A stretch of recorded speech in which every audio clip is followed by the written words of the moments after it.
Boche Gold and Diamonds. Buy now, pay later. നിക്ഷേപ തട്ടിപ്പ് കേസിൽ പട്ടാമ്പി കാരാട്ട് കുറീസിൽ പോലീസ് പരിശോധന നടത്തി. നിക്ഷേപകരുടെ പരാതിയുടെ അടിസ്ഥാനത്തിലായിരുന്നു പരിശോധന. പട്ടാമ്പിക്ക് പുറമെ തൃത്താല, ഒറ്റപ്പാലം മേഖലകളിലും കാരാട്ട് കുറീസിൽ പണം നഷ്ടമായവരുണ്ട്.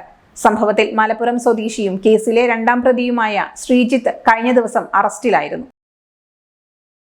മലപ്പുറം ആസ്ഥാനമായി പ്രവർത്തിക്കുന്ന സ്വകാര്യ ചിട്ടി സ്ഥാപനമായ കാരാട്ട് കുറീസിന്റെ വിവിധ ശാഖകളിലാണ് പോലീസ് പരിശോധന നടത്തിയത്. ജില്ലയിൽ പട്ടാമ്പി, തൃത്താല, ഒറ്റപ്പാലം മേഖലയിലെ നിരവധി ആളുകളുടെ പണം നഷ്ടമായിട്ടുണ്ട്. ആഴ്ചയിൽ നറുക്കെടുക്കുന്ന ലക്ഷങ്ങളുടെ ചിട്ടികളിൽ 2-3 നറുക്ക് വീതം പണമടയ്ക്കുന്നവരാണ് പരാതിക്കാർ.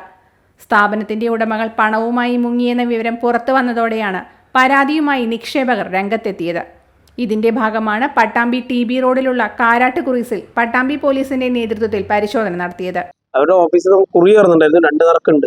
നമ്മളത് കുറി വിളിക്കാൻ വേണ്ടിയിട്ട് നമ്മളിവിടെ എത്തി നോക്കുമ്പോൾ ഇവര് ഷട്ടറിന് താഴത്തെ, മുകളിലാണ് ഇവർ ഓഫീസ്, താഴത്തെ ഷട്ടറിന് പൂട്ടിട്ട് ശരി. നമ്മളത് എന്താണെന്ന് ഇവിടുത്തെ തൊട്ടടുത്ത കടയിൽ അന്വേഷിച്ച് നോക്കുമ്പോൾ ഒരു തലേദിവസം രാത്രി ഒരു 1:45-2 മണിയോട് കൂടി കമ്പ്യൂട്ടർ സാധനങ്ങൾ മുഴുവൻ കാലിലേക്ക് പോയിരിക്കും. പിറ്റേ ദിവസം രാവിലെ ഇവര് അവിടുത്തെ സ്റ്റാഫുകൾ കൂടിയിട്ട്, മാനേജർ അടക്കമുള്ളവർ കൂടിയിട്ട് അതിന്റെ ഫയലുകളും അതിന്റെ ഡയറികളും ഒക്കെ അവർ ഓട്ടോയിൽ കയറ്റി പോവുകയും ചെയ്തതെന്ന് ഇവിടെ അടുത്തുള്ള കടക്കാർ നമ്മളോട് പറയുന്നത്. അപ്പോഴാണ് നമ്മളിതിനെക്കുറിച്ച് അറിയുന്നത്. നമ്മളിതിനെക്കുറിച്ച് അന്വേഷിക്കൽ തുടങ്ങിയപ്പോൾ നമുക്ക് മനസ്സിലായി ഇവർക്ക് 10-14 ബ്രാഞ്ച് ഉള്ളത് മുഴുവൻ ഒരൊറ്റ ദിവസം രാത്രി കൊണ്ട് ഇവർ മുഴുവൻ കാലിയാക്കി. നമ്മളൊക്കെ വെച്ചാൽ നമ്മളെന്ന് പറഞ്ഞാൽ വാണിജ്യ സ്ഥാപനമാണ്. നമ്മുടെ ഒപ്പമുള്ളവർ മുഴുവൻ സ്ഥാപനം നടത്തുന്നവരാണ്. ഇവരുടെ പ്രത്യേകത എന്തായിരുന്നു വെച്ചാൽ ആഴ്ചയിൽ കുറി, ആഴ്ചയിൽ നടക്കാണ്. അതായത് നമ്മൾ 50 ആഴ്ച കൊണ്ട് തീരും എന്നൊരു വിശ്വാസത്തിലാണ് നമ്മളൊക്കെ ഈ കുറിയിൽ കൂടിയത്. ഇതിൽ നമുക്ക് വരുന്ന ബുദ്ധിമുട്ട് എന്തായിരുന്നു വെച്ചാൽ നമുക്ക് കറക്റ്റായി അടച്ചില്ലെങ്കിൽ നമ്മൾ നടക്കില്ല എന്ന് പറയുമ്പോൾ ബുധനാഴ്ച നമ്മൾ എവിടെയെങ്കിലൊക്കെ പൈസ ഉണ്ടാക്കിയിട്ട് ആ കറക്റ്റായിട്ട് എമൗണ്ട് ഉള്ളൂ, എന്നാലും നടക്കിടുള്ളൂ എന്ന് പറയും.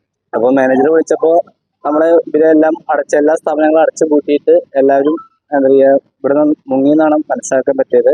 ഞങ്ങൾ നിയമ നടപടികളായിട്ട് സ്റ്റേഷനിൽ കംപ്ലൈന്റ് കൊടുത്തിട്ടുണ്ട്. കേസിലെ രണ്ടാം പ്രതിയായ മലപ്പുറം സ്വദേശി ശ്രീജിത്ത് കഴിഞ്ഞ ദിവസം അറസ്റ്റിലായിരുന്നു. Karat Kuries India private limited എന്ന പേരിൽ 3 ജില്ലകളിലായാണ് തട്ടിപ്പ് നടത്തിയത്. 1ഉം 3ഉം പ്രതികളായ മുബഷീർ, സന്തോഷ് എന്നിവർ ഒളിവിലാണ്. ഇവർക്കായി തിരച്ചിൽ തുടരുകയാണ്. സ്ഥാപനത്തിന്റെ പല ശാഖകളും അടച്ചുപൂട്ടിയതായും നിക്ഷേപകർ പറയുന്നു. ഓരോ ആഴ്ചയും 200 രൂപ വീതം വാങ്ങും.